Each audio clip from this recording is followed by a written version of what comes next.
on your penis. Oh my God, stop. In your in your mouth. It could be. Oh my God, stop.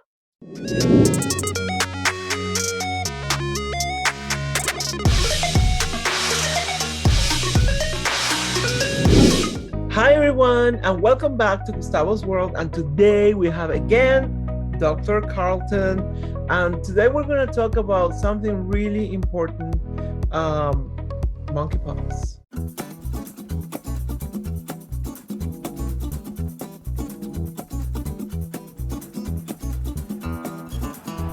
The video is about to start.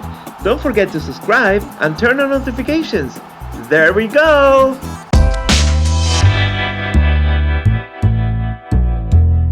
Monkeypox. Yeah, so monkeypox is something that really popped up in May of this year. So I got my first warning about monkeypox, an international festival called the Darklands Festival out of Belgium. So it was about 2 weeks before International Mr. Leather in Chicago. And there had been an outbreak of about 80 cases of monkeypox in bathhouses in Europe. Basically, starting in the Gran Canaria area, and then up to Portugal and London and Madrid and Barcelona. And then this festival happened and there were some cases there. There are only 3 that were reported, but when that was reported, it made me make my first video about monkeypox on May 20th. And I sounded the alarm saying, hey, there's something our community needs to keep an eye on, and that's monkeypox, because it's being transmitted mostly in gay men right now, and men who have sex with men. Mm-hmm. And with all the international travel that's about to happen, with the Pride festivals and with the circuit parties and everything that's about to happen, I'm really concerned that this could spread across the world very quickly. And sadly, that's what happened. We had cases here in the United States after International Mr. Leather, also from people who had traveled to Europe and had gone to bathhouses in Europe and had come back. There were cases like that as well. So again, it started in bathhouses where men were having sex with men. And that's why it's really hit our community quite hard, because that's where it started, and it's spread through very intimate contact. I think mostly through sexual contact. It can be spread other ways, like through skin-to-skin contact with lesions that can happen from it. But most of this spread has been, in my opinion, through sexual contact. If I go on an airplane and somebody that didn't know had monkeypox, and they have their arms rubbing in the seats or something, or somebody touched something, I mean, could one get it just even without having sex? That way of spread is incredibly rare to happen. Okay. The person would have to have active lesions on their arms, and they would have to be weeping onto the armrest. What does that mean? Active lesions? That means that a cut or something? So when you get monkeypox, you get these little pocks on your arm, like chicken pox. Okay. They're like big pimples, and they can ooze secretions from them, right? Ooh. So let's talk about what monkeypox is. So monkeypox is a member of the orthopox virus that's very close to smallpox. Okay. Typically, it was spread in Africa from animals to humans. But this virus has mutated somewhat, and it's a lot more transmissible, meaning it's easier to pass from person to person with a lot lower fatality rate. So people aren't usually dying from this. There are a few fatalities, but most people are living through this just fine. It's just the infection it can be pretty brutal for about a month.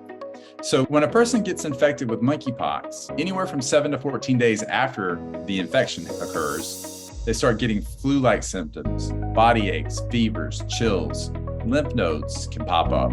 And the real characteristic finding is the pox lesions. Pox lesions are like big pimples that can happen anywhere on your body, usually where your infection was introduced. So if with sexual spread, if it was your rectum, around your anus, oh my God, on your penis, oh my God, stop, in your mouth, it could be. Oh my God, stop. Well, it's true. Your arms and your legs, your face, your shoulders, your back. So these lesions can really happen anywhere. And the lesions are quite painful, especially if they're in your rectum or your urethra, which is the tube that comes out of your penis or vagina to urinate with. they're painful in your mouth or in your throat. The ones on the skin are mostly just itchy, but they're a severe pain. And honestly, the pain is so bad, and especially the rectal pain, that there have been people that have told me that their next door neighbors called 911 when they went to go to the bathroom because they were screaming so loud from trying to have a bowel movement that their neighbors thought they were getting murdered.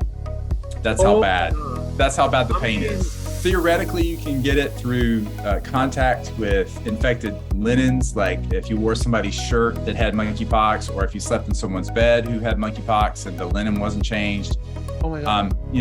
That's theoretical, but rare, incredibly rare. Okay. So the vast majority is through very intimate contact. What happens once you're infected is you have to be isolated until the last lesion crusts up and falls off. And that can take 4 weeks right now. That's the CDC guidelines right now. Oh. So people are isolated for a very prolonged period of time. So not only are you dealing with not feeling well, but having to be isolated, that is physically, emotionally, and financially very draining right there. Oh my God. So that's why we should take this very, very seriously and make sure that we do everything we can to protect ourselves and protect each other. So what I've done is I've called for people to kind of take a pause with sexual behavior. Try to do things that are lower risk, like don't go to bathhouses, orgies, don't go to random hookups with people that you don't know. Get vaccinated. The vaccine is available for monkeypox. But now it's available, but not available because I tried. Right. I'm not active, but I just who knows what I can touch. I'm a hairstylist too, so I'm in direct contact with people. So I was like, oh my God. So, but there's no appointments. There's no. You have to be very much on top of when appointments become available so that you can do everything you can to get an appointment. So that's one of the really important things to do. And on my Instagram, I post a lot of appointments in my stories and in my highlight section. So anyway, so those things are really important to know. So vaccination is a 2-shot series, 4 weeks apart. You can't just get a vaccine and then go have sex with somebody and expect to be protected. It takes a while for the antibodies to build up in your bloodstream so that you can be protected enough to have sex. So after the second dose? Yeah, 2 weeks after the second dose, there's about a 98% coverage for infection. So that's pretty much as good as you can get. But that also requires you to wait that period of time between your first injection and your final injection. So 2 weeks after your second injection, that's technically about 42 days. And that's a long time for a lot of people to wait to not have a random hookup. If you're in a monogamous situation, or you're not in a situation at all, or you're just abstaining, it's not going to affect you. But if you're someone who likes to go to high-risk events or to have a lot of hookups, you're more at risk. And so by taking measures like taking a temporary pause or a change, at least reducing those sorts of activities, your risk will go down. And this is just temporary. This is not a forever thing as far as what I'm asking people to do. Of course. And now I've gotten a lot of negative feedback on that. A lot of people in the gay community do not like to be told to alter their sexual behavior at all. They think it's very sex negative and homophobic. But I think it's very sex positive to encourage someone to look out for their sexual health. Who wants to be isolated for a month with painful lesions? Thank you for giving that message, because it's very important for people to understand the gravity of the consequence, Right. And so people who are immunocompromised or people who are HIV positive are more at risk from severe infection. So there is a medication out there called TPOXX, which is an antiviral medication. But it's very hard to get because it's an experimental medication, and it's part of the national stockpile against a smallpox attack. So they're being very selective about who they give it to. So your doctor has to write for special permission for this medication to be received so that you can start the medication. So people who are in severe pain, people who have active immunocompromise, are the people that we definitely want to make sure get TPOXX. These people, this medicine, what does it do? Well, it's an antiviral medication. It's like Paxlovid against COVID, or the flu, when you get the flu, there's a pill that you can take for 5 days to combat the flu. It's kind of the same story. It helps decrease the amount of virus in your bloodstream so that you get well faster.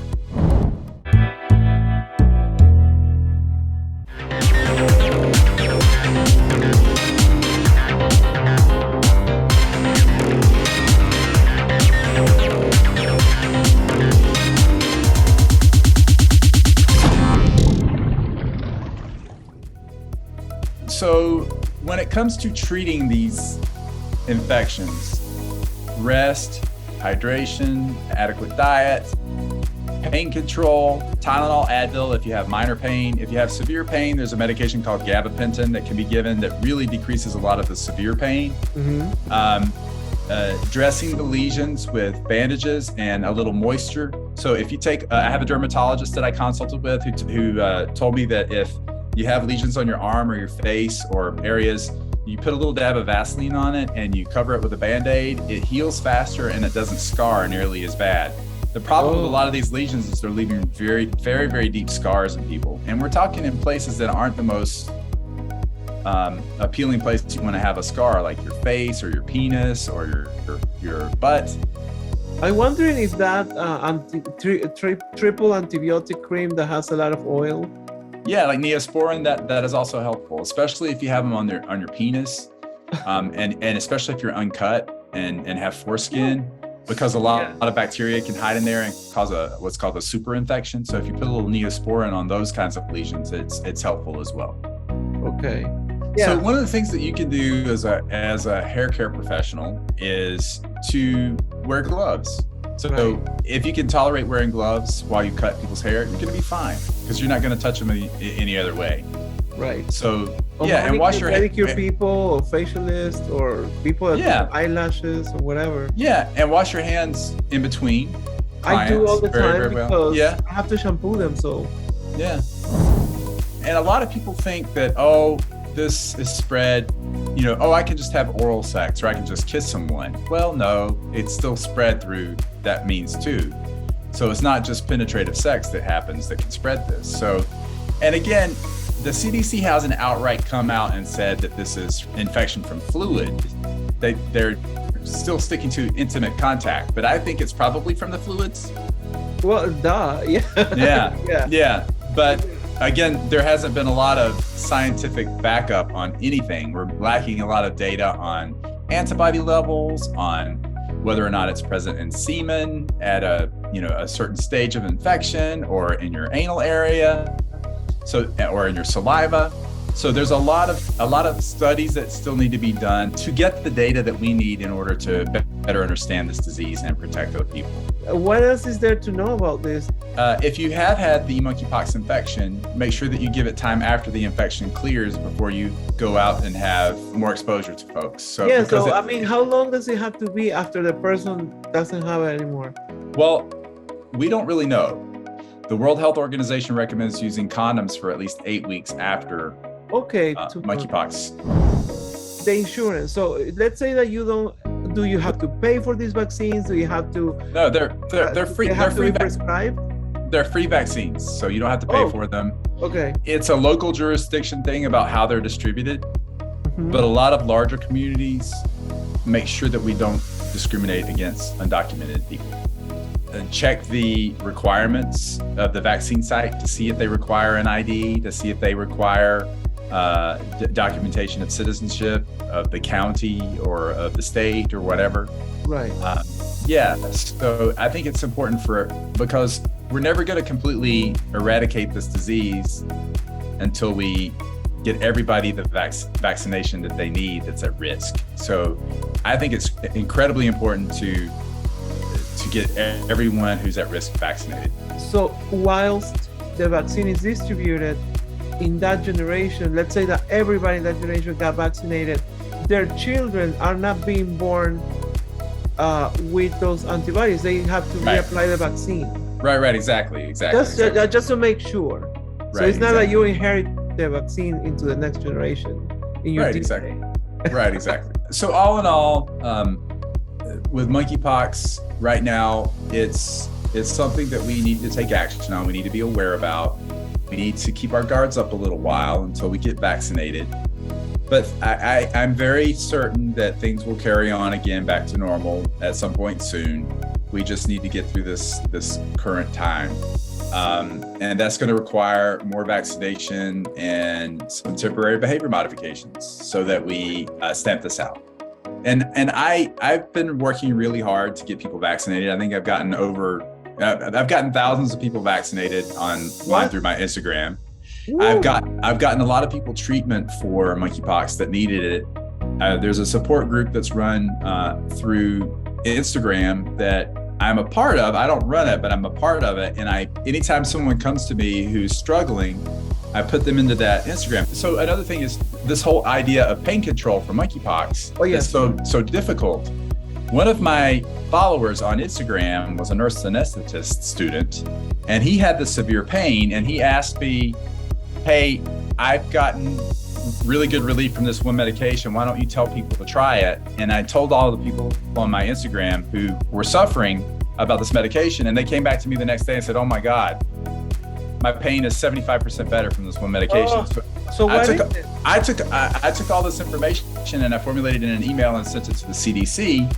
And now the CDC uses it as part of the protocol. So wow, look at you. But that's the power of social media that can be such a good thing for people. It's used in so many negative ways, but it also can be used in a positive way. Right. So what is the name of this medication, if you don't mind me asking? Oh, it's called gabapentin or Neurontin. It's a nerve-related pain. Okay. And it's really reducing people's rectal pain and urethral pain tremendously when they have monkeypox. Okay, nice. And I've been very, very proud of the men in that support group who have pulled together and shown that what our community can do for each other when we're challenged. So is there anything else, Dr. Carlton, that you would like to tell people about monkeypox? I think the first thing I want to make sure that people are aware of is not to stigmatize gay people because of this illness, because it can happen to anyone. Yes, it's happening mostly in the gay community right now, but it can happen to anyone. And any infection is something that you shouldn't be shamed for or ashamed of. Infections happen. It's part of life. So we should destigmatize any sort of infection and the people who get infections, because we are all human beings, and we should love one another and support one another and uplift one another, and not use these infections to stigmatize other people. And I don't want people to panic about monkeypox. You're not going to get it by going to the grocery store. You're not going to get it by going to a concert. You're not going to get it by going to a bar unless you do the things that are high risk, like intense prolonged kissing or having sex with someone, or if you happen to just rub up against someone with active lesions. But who's going to go to a concert with active lesions or a bar with active lesions on their arm? They're not.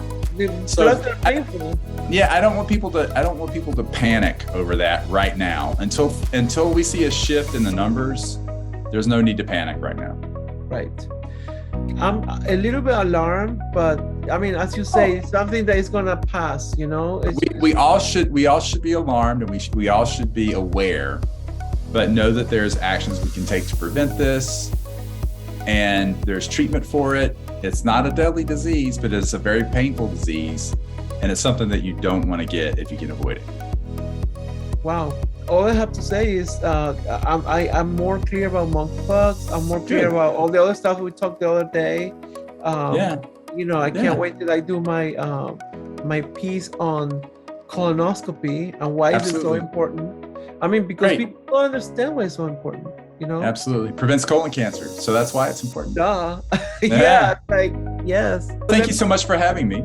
Yes, thank you so much, Dr. Carlton. You're literally an angel, and you're spreading great news. Awareness, and you're helping so many thousands or millions of people. And we're also blessed to have you. And thank you for acting upon your mission in this planet which is probably this one. So thank you so much. Thank you, Gustavo. I appreciate you. No problem. Have a beautiful day, and people, don't forget to subscribe, follow Dr. Carlton, follow me, and make all the comments you want, and like the video and spread it like like good thing. Thank you for watching. Please don't forget to subscribe and turn on notifications. That's clicking on the little bell. Comment all you want. If you enjoyed the video, please give it a like. Don't forget to subscribe to grow the community. And also, don't forget to follow our social media. And if you want to go ahead and share this video in all your platforms, share the love. Till next time! Bye.